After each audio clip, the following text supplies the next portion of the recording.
ఓం శ్రీ గురుభ్యో నమః. అందరికీ నమస్కారం అండి. ఈరోజు మనం 28వ భాగం తులసి చరిత్ర గురించి తెలుసుకుందాం. ముందుగా గణేశుడి ప్రార్థన. శుక్లాంబరధరం విష్ణు శశివర్ణం చతుర్భుజం ప్రసన్నవదనం ఛాయే సర్వవిఘ్నోపశాంతయే. గురుబ్రహ్మా గురుర్విష్ణు గురుర్దేవో మహేశ్వరః గురు సాక్షాత్ పరబ్రహ్మ తస్మై శ్రీ గురవే నమః. ఓం నమో భగవతే వాసుదేవాయ. ఓం నమో నారాయణాయ. ఓం నమో విష్ణవే నమః. ఓం నమః శివాయ. ఓం నమః శివాయ. హరి ఓం. తులసి మహిమలో 28వ భాగం. ఈరోజు 28వ భాగం తెలుసుకుందాం. ఈ 28వ భాగంలో గోపికలు తులసి గురించి తెలుసుకుందాం. ప్రజాభూమి పుత్రుడైనటువంటి శ్రీకృష్ణుడు శ్రీ రాధిక లేని సమయాన రాసలీల స్థలం నుండి మాయమైపోతాడు. అప్పుడు ప్రజాభూమిలోని స్త్రీలు శ్రీకృష్ణుని విరహత్వాలలో తప్పిస్తూ ఆ పూర్ణిమ రాత్రి శ్రీకృష్ణుని కొరకు అక్కడ వనాల్లో మతి చెల్లించిన వారి వలె వెతకసాగారు కృష్ణుడి కోసం. అప్పుడు శ్రీకృష్ణుని ప్రియగోపికలు ఒక తులసి వనం చూసి ఇలా అన్నారు: ఓ తులసి, నీవు ఈ సంపూర్ణ జగత్తుకు మంగళకారిణివి, శ్రీ గోవిందుని చరణాలకు ప్రియురాలివి. నీవు తప్ప ఈ ప్రపంచానికి శుభం చేకూర్చేటువంటి వాళ్ళు వేరెవరు లేరు. కనుక మేమందరం కూడా నీ శరణు కోరాము. నీవు మా జీవితాలను కూడా మంగళప్రదం చెయ్యి. మా ప్రాణనాథుడైనటువంటి కృష్ణుని పోగొట్టుకుని అతని కోసం వెతుకుతూ ఈ వనాల్లో తిరుగుతున్నాము. కావున తులసి, దయతో కృష్ణుడు ఎక్కడున్నాడో మాకు తెలుపు. అది తెలిసిన మా జీవితం మంగళప్రదమవుతుంది అని చెప్పేసి శ్రీమద్ భాగవతంలో ఈ సన్నివేశాన్ని వర్ణించబడింది.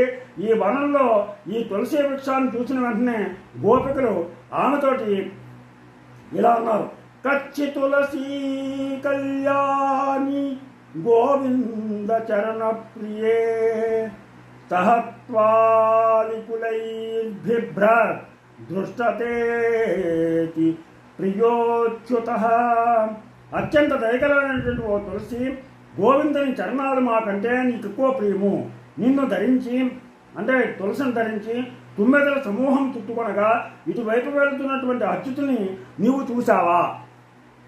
ఓ తులసి, నిన్ను మించిన భాగ్యవంతులు వేరెవరూ లేరు. గోవిందుని చరణాలకు అత్యంత ప్రియమైన దానివి. అందువలన ఆయన తన శ్రీచరణాల నుండి నిన్ను ఎప్పుడూ దూరం చేయరు. ఆ విధంగా గోవిందుని చరణాలతో సంబంధం కలవారు దయతో పరోపకారులుగా ఉండాలి. ఈ ఆశతోనే మేమందరం నీ దగ్గరికి వచ్చాము. మాకు శ్రీకృష్ణుడి సాన్నిహిత్యం వసకి మా ప్రాణాలను రక్షించు. శ్రీకృష్ణుని విరహాన్ని భరించడం ఇక మా వల్ల కాదు అని చెప్పేసి ఇంకా ఇలా వేడుకుంటున్నారు.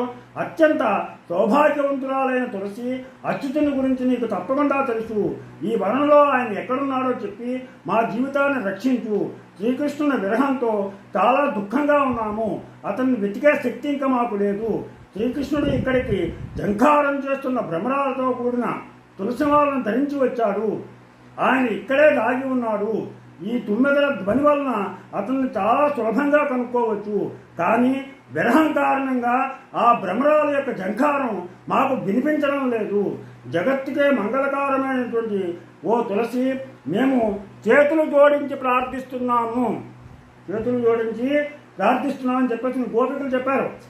మాకు శ్రీకృష్ణుని సాన్నిధ్యం ప్రసాదించి మా జీవితాలను రక్షించని చెప్పేసి ఈ విధంగా ఈ బృందావనంలో ఉన్నటువంటి స్త్రీలు ఈ శ్రీకృష్ణుని పొందడానికి, శ్రీకృష్ణుని సాన్నిహిత్య లాభం కొరకు తులసిని శరణు కోరి జగత్తులోని ప్రాణులకు చక్కని ఉపదేశం ఇస్తున్నారు.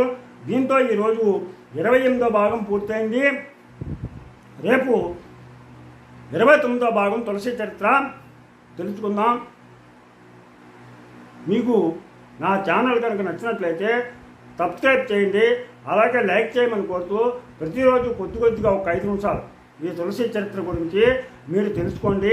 మీ పిల్లలకి తెలియజేస్తారని ఆశిస్తూ మీ రాపాక వెంకట ప్రభాకర బాబు.